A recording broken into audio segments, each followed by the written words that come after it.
This video is brought to you by Card Kingdom. Become a legendary supporter of the show by ordering your Commander Legends cards from cardkingdom.com.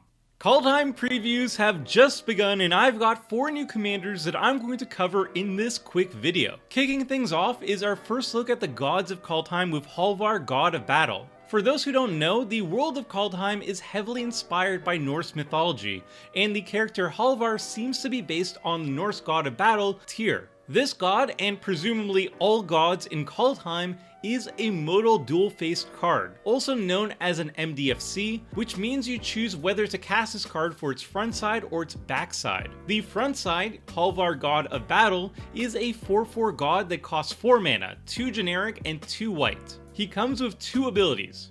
The first ability says creatures you control that are enchanted or equipped have double strike. The second ability says at the beginning of each combat, you may attach target aura or equipment attached to a creature you control to target creature you control. Keep in mind that this ability can only move auras and equipments that are already attached to your creatures, not equip equipments that aren't already equipped to a creature, so you're not able to cast an equipment and then immediately equip it for free with Halvar. These 2 abilities together are very solid when attached to a 4 mana 4/4. Giving enchanted or equipped creatures double strike is very useful in equipment decks, as most of the best equipments like Sword of Fire and Ice have powerful combat triggers and double strike will double those triggers. We've actually seen this exact ability recently on Rayev, Master Smith from Commander Legends. And while Rayev costs half as much mana, Halvar does come with a lot more abilities and can be played in non-red decks. The other ability, letting you shuffle around auras and equipments, is pretty strong, even if you can't equip equipments if they're currently unequipped. It's useful if you want to equip or enchant a creature you just cast, and since this trigger happens every combat, not just your own, it lets you attack with an equipped or enchanted creature on your turn, and then on your opponent's combat step, move equipments or enchantments over to a creature you intend to block with to beef them up, which is pretty neat. We've seen a variation of this ability also in Commander Legends with Arden, Intrepid Archaeologist, which is a bit different, but generally Arden's version is a bit stronger. So that is the front side of Halvar, which is a solid card all by itself, but that's only half of what this god brings to the table, and this is where things get really sweet. The backside isn't a creature at all, but rather an equipment. Sword of the Realms costs 2 mana, 1 and a white, for a legendary equipment that has an equip cost of 1 and a white, and has 2 abilities. Equipped creature gets +2/+0 and has vigilance, and whenever the equipped creature dies, return it to its owner's hand. Now this is awesome. It's a bit of a power boost for the equipped creature, but most importantly, it offers amazing protection, and it does so for a fair mana cost. So the flexibility of Halvar is what really makes him great. Both sides are solid, but the option of choosing either side depending on the situation is what makes this card exceptional. If you need another equipment or some protection, then you cast this card as Sword of the Realms. If you want another body to equip that buffs your damage, then cast this card as Halvar.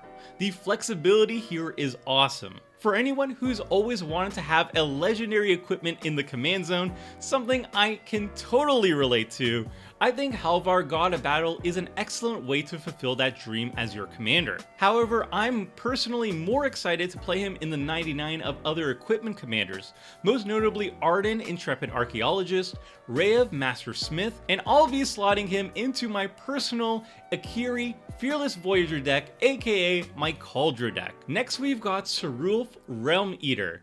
Kaldheim's version of Fenrir, a monstrous wolf of Norse mythology that rapidly grows in size and ends up causing a ton of destruction, which Sarulf depicts perfectly, and oh my goodness, is Sarulf really hard for me to say. So what does this card do, and how many times am I going to mess up the word Sarulf? Alright, Sarulf is a 3/3 legendary wolf that costs 3 mana, 1, a black, and a green, and has 2 abilities. Whenever a permanent an opponent controls is put into the graveyard from the battlefield, put a +1/+1 counter on Sarulf. At the beginning of your upkeep, if Sarulf has one or more +1/+1 counters on it, you may remove all of them. If you do, exile each other non-land permanent with converted mana cost less than or equal to the number of counters removed this way. Sarulf is a cool combination of a fast-growing beat stick and deadly board wipe rolled up into one. Sarulf will S. I'm just gonna call him S. I just can't. I'm sorry. S will naturally gain +1/+1 counters as your opponent's creatures die, treasures are sacrificed like Dockside Extortionist, and fetch lands are cracked like Wooded Foothills, and fetch lands are all over the place in Commander. You can also load up the wolf with counters yourself using cards like Increasing Savagery. Then if your board is starting to look unfavorable compared to your opponent's, you can remove all those counters to exile the entire board, an absolutely devastating board wipe that denies any future graveyard recursion. Even a single +1/+1 counter is enough to wipe out all tokens from the battlefield since they have a converted mana cost of 0. That's a lot of power for a 3 mana creature. I think S has a ton of potential both as a commander and as part of the 99 of a bunch of different Golgari decks. As a commander, S fits naturally into a Voltron role. Load him up full of counters, give him evasion, and start killing opponents with commander damage. If your opponent's boards start getting scary, just wipe them away and keep beating down. S definitely wants a counter theme both to dish out more damage and to reliably wipe the board as needed. Keyword counters from Ikoria are going to be key here to support S while not being wiped away by S itself, like Hexproof from Slippery Bogbonder, Indestructible from Daring Fiend Bonder, and Trample from Tidenoth Rex. There's a lot of overlap between S decks and another +1/+1 counter Golgari Voltron deck, Skullbriar the Walking Grave, which I've covered in a primer before, so you can check that out for inspiration, link in the video description below. S will also be incredible in the 99 of a lot of different decks. Green is amazing at tutoring up creatures, and having such a powerful board wipe on a 3 mana creature is very appealing to a lot of decks. Regardless of where you play S though, keep in mind that this good boy is a ticking time bomb that holds the entire table hostage, threatening to exile everyone's board, which will put a huge target on your head. Expect people to try and kill S at any given opportunity, and if it's your commander, then you'll probably be the archenemy at the table because people just want to advance their board without the threat of total exile looming over them. So yeah, it's a great card, but just keep in mind you're gonna get hated out. Next, we've got the commanders leading the 2 new pre-constructed decks that release alongside the Kaldheim set. The first is Lathril, Blade of Elves. Lathril is a 2/3 elf noble that costs 4 mana, 2, a black, and a green, and has 3 different abilities. She has Menace, and whenever Lathril deals combat damage to a player, create that many 1/1 Elf Warrior creature tokens. Finally, you can tap Lathril and 10 untapped elves you control to have each opponent lose 10 life and you gain 10 life. Elves play a role in Norse mythology, represented by 2 distinct factions, Light Elves and Dark Elves. Kaldheim uses them as an inspiration for their green-aligned Wood Elves and black-aligned Shadow Elves, with Elf Tribal making its return and Lathril as the latest in a long line of Elf Tribal commanders. Elves are one of the most popular and supported tribes in Magic, and while they are primarily found in green, their second most common color is black, the Golgari pairing. We didn't really have great options for a true Golgari Elf Tribal leader up until this year. Rise the Exiled is pretty meh, but with Commander Legends we got at least 3 of them. Abomination of Llanowar, and at least 1 partner pairing that's explicitly about Elf Tribal with Miara, Thorn of the Glade, and Numa, Jiraga Chieftain. So how does Lathril compared to the other options? I think all these Golgari Elf Tribal options, and it really depends on personal preference, which I think is great. Abomination of Llanowar is a big scary threat that can easily take people out with commander damage, perfect for people who want to play aggressive. Miara and Numa are for those who are looking to grind the game out. Both are mana sinks that do better as the game drags on. Lathril falls somewhere in between both styles of play. She's aggressive, wanting to deal combat damage to generate elf tokens, but won't be hitting as hard or as fast as the Abomination. She generates incremental value, but she's not quite as grindy as the partners Miara and Numa. Like I said, she's somewhere in between.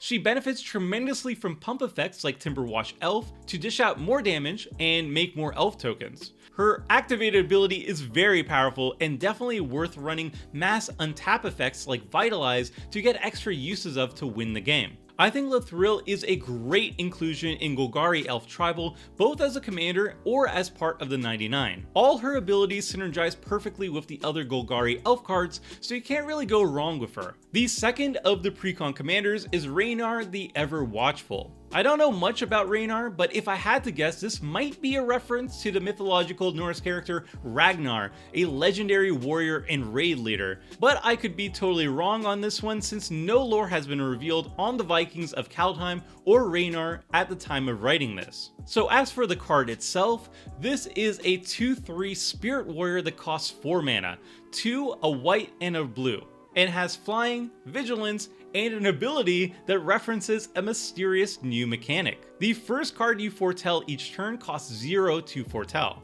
Whenever you exile one or more cards from your hand and or permanents from the battlefield, create a 1/1 white spirit creature token with flying. Ranar is obviously a commander for the foretell mechanic, a new mechanic that has yet to be revealed at the time of writing this. The ability likely involves paying mana and exiling the card from your hand, since that would tie in with Ranar's abilities. Since the word foretell means predicting a future event, my guess would be the foretell mechanic allows you to pay some amount of mana and exile the card for its foretell cost, possibly gaining an immediate benefit, and then the exiled card is cast on a future turn. Maybe something like Suspend like Shade of Trocaire, or an exile version of Forecast like Pride of Clouds. If I also had to guess, Ranar's abilities are probably incredibly strong with foretell cards. In the past, when Wizards want to support a mechanic with a smaller card pool and is too underpowered for commander by itself, they usually print an overpowered commander to help carry the mechanic's shortcomings. We've seen this in the past with Kadena Slinking Sorcerer for Morph Tribal